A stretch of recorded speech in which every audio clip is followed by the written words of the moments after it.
নমস্কার বন্ধুরা, welcome to Shampa's kitchen. শম্পার রান্নাঘরে আপনাদের সকলকে স্বাগত জানাই।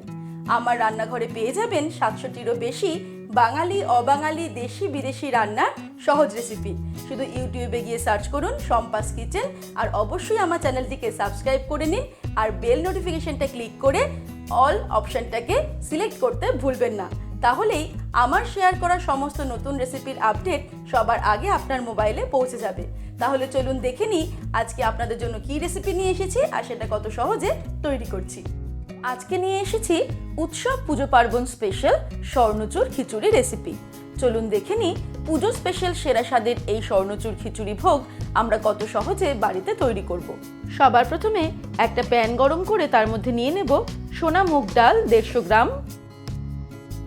তারপর মিডিয়াম ফ্লেমে ডালটাকে ফ্রাই করে নেব গোল্ডেন ব্রাউন হওয়া পর্যন্ত।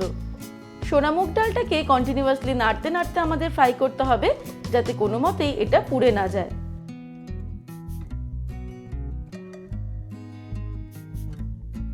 সোনা মুগ ডালটাকে গোল্ডেন ব্রাউন করে ফ্রাই করে নিয়েছি।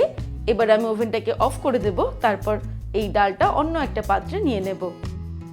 এই ডালের সঙ্গে আমি অ্যাড করে দেব গোবিন্দভোগ চাল। আমি এখানে 150 গ্রাম সোনা মুগ ডালের জন্য 250 গ্রাম গোবিন্দভোগ চাল নিয়েছি। এবারে চাল আর ডালের মধ্যে অ্যাড করে দেব জল। তারপর ভালো করে চাল আর ডালটাকে ধুয়ে নিতে হবে। 4-5 বার জল পাল্টে পাল্টে ভালো করে চাল আর ডালটাকে ধুয়ে নিয়ে ফিরে আসছি। এবারে প্যান গরম করে তার মধ্যে অ্যাড করে দেব 2 টেবিলস্পুন পরিমাণে ঘি।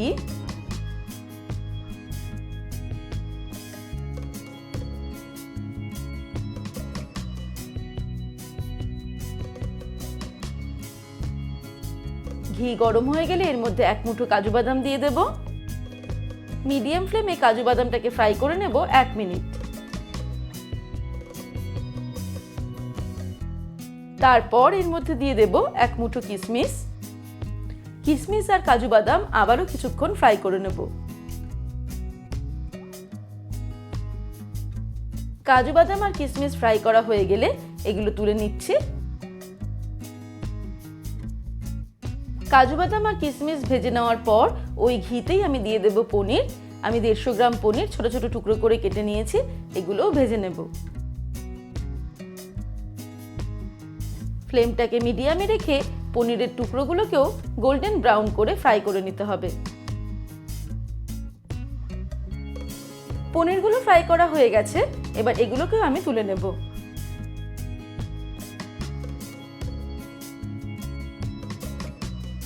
এবারে ঘিয়ের মধ্যে অ্যাড করে দেব তেল। আমি 3 টেবিলস্পুন পরিমাণে রিফাইন্ড অয়েল অ্যাড করে দিলাম। তেল গরম হয়ে গেলে এর মধ্যে অ্যাড করে দেব 1 টিস্পুন পরিমাণে গোটা জিরে, 2-3টে তেজপাতা দিয়ে দিলাম, দিয়ে দিচ্ছি 2টো শুকনো লঙ্কা, আর দিয়ে দিচ্ছি এলাচ আর দালচিনি। এবারে ফোড়নটাকে ফ্রাই করে নেব মিডিয়াম ফ্লেমে 10-15 সেকেন্ড।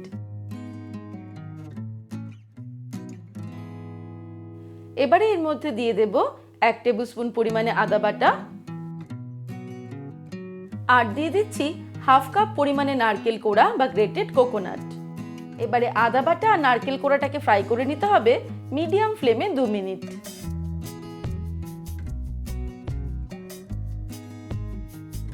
আদা আর নারকেল কোড়াটা ভালো করে ফ্রাই করা হয়ে গেছে। এবারে এর মধ্যে কিছু ভেজিটেবলস অ্যাড করে দেব। প্রথমেই দিয়ে দিচ্ছি টুকরো করে কেটে রাখা একটা মাঝারি সাইজের আলু, টুকরো করে কেটে রাখা একটা বড় সাইজের গাজর দিয়ে দিলাম, আর দিয়ে দিচ্ছি ফুলকপি। আপনারা নিজেদের পছন্দ মতন ভেজিটেবলস এর মধ্যে অ্যাড করতে পারেন। এবারে এই সবজিগুলোকে 2-3 মিনিট মিডিয়াম ফ্লেমে ফ্রাই করতে হবে।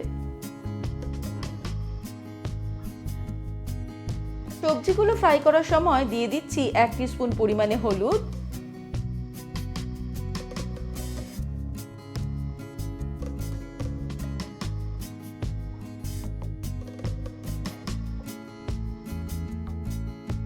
দু 3 মিনিট মিডিয়াম ফ্লেমে সবজিগুলো ফ্রাই করার পর এবার আমি এর মধ্যে অ্যাড করে দেব 1 টিস্পুন পরিমাণে জিরের গুঁড়ো,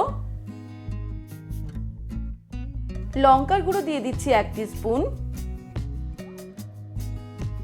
আর দিয়ে দিচ্ছি 2 টিস্পুন নুন, আপনারা স্বাদ অনুসারে দেবেন। এবারে সবকিছুকে মিডিয়াম ফ্লেমে আবারও 1 মিনিট মতন কষিয়ে নেব।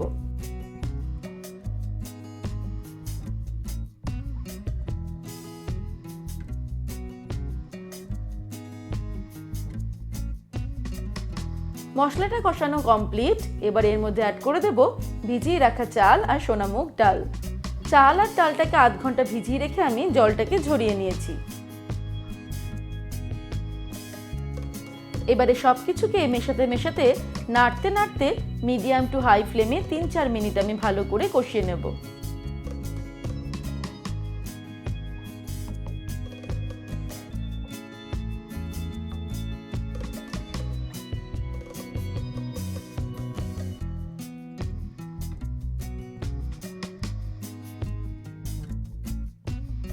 সবকিছুকে ভালো করে কষিয়ে নিয়েছি। এবারে আমি এর মধ্যে অ্যাড করে দেব গরম জল। আমি চাল নিয়েছিলাম 1.5 কাপ আর ডাল নিয়েছিলাম 1 কাপ, সুতরাং চাল আর ডাল মিলিয়ে 1.5 কাপ আর 1 কাপ মিলিয়ে 2.5 কাপ মোট চাল ডালের জন্য 5 কাপ পরিমাণে গরম জল এর মধ্যে অ্যাড করছি। আর 1 কাপ পরিমাণ জল দিয়ে দেব সবজির জন্য। 6 কাপ পরিমাণে গরম জল অ্যাড করার পরে এবারে আমি হাই ফ্লেমে 5 মিনিট এটাকে রান্না করব।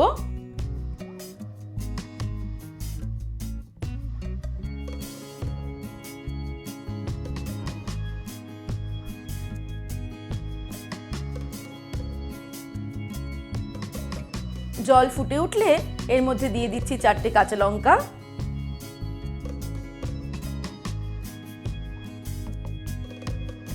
ভালো করে মিশিয়ে দিলাম। তারপর এটাকে আমি ঢেকে দেব 15 মিনিটের জন্য মিডিয়াম ফ্লেমে। 15 মিনিট পর ফিরে আসছি। 15 মিনিট হয়ে গেছে। আমি মাঝখানে দুবার ভালো করে নেড়ে দিয়েছিলাম। এবারে আমি এর মধ্যে অ্যাড করে দিচ্ছি হাফ টিস্পুন পরিমাণে গরম মশলার গুঁড়ো, 2 টিস্পুন চিনি অ্যাড করে দিলাম, 1 টেবিলস্পুন পরিমাণে ঘি ছড়িয়ে দেব। এবারে ফাইনালি ভেজে রাখা কাজু, কিশমিশ আর পনিরের টুকরোগুলো এই খিচুড়ির ওপর দিয়ে ছড়িয়ে দেব। এবারে আলতো হাতে এগুলোকে একটু মিশিয়ে নেব। তারপর ওভেনটা অফ করে দিলাম আর ঢেকে রাখবো আরও 5 মিনিট। তারপর গরম গরম স্বর্ণচূড় খিচুড়ি সার্ভ করব। তৈরি হয়ে গেল উৎসব পুজো পার্বণ স্পেশাল স্বর্ণচূড় খিচুড়ি রেসিপি। আশা করি পুজো স্পেশাল সেরা স্বাদের এই স্বর্ণচূড় খিচুড়ি ভোগ আপনাদের ভালো লেগেছে। আপনারা যদি ঠাকুরকে খিচুড়ি ভোগ নিবেদন করতে চান তাহলে এই স্বর্ণচূড় খিচুড়ি বাড়িতে তৈরি করে ঠাকুরকে ভোগ দিতে পারেন।